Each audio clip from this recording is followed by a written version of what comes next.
nga nakausap ko, hindi ko magis, ba't ikaw pa yung mas galit? Oh, eh! Sorry kung natapakan yung pagka-love team nyo. Marie Chris, you yourself, ayaw mo na pinaparinggan ka, pero yun yung ginagawa mo. Marie Chris, listen to yourself. Kung ano yung ayaw mong gawin sa'yo, wag mong gawin sa iba. Iba ang sinasabi mo, hindi mo nire-respeto ang tao. Yun ang sinabi mo, pero hindi mo ginawa. Alam mo yung respeto, hindi yan ini-impose, Marie Chris. Ini-earn yan. And your age, your age. You disrespect him. Na, you will never gain my respect. Di ko nga alam ba't kita tinatawag na ate. Hindi nga kita kaano-ano at hindi ka naman karespeto.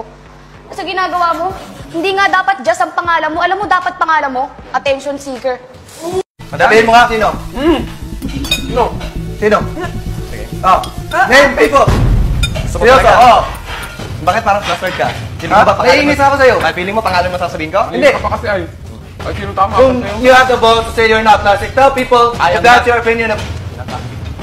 Kung sino yung plastic sa tingin mo dito. Say it. Oh. See?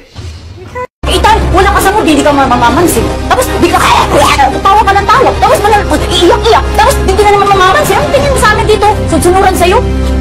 Wala, ano? I'm not saying Wala ka ng freedom dito. Hindi ka na lang, hindi mamamansin. Ayaw mo ko pansinin, so what? Diba? Oh. So what pala eh? I'm just telling you. Sabihan, sinabihan kita kanina. Ano nangyari sa'yo sa probation? Ba't ang tagal mo? Sabi mo, ganun ka. Hindi po talaga siya makatarungan para sa akin, para sanugan ng isang bagay. Ano pong lesson ang makukuha niyo doon? Ano pong dahilan? Sumusunod po kami sa utos niyo, pero pag alam namin baluktot, hindi po kami papayag.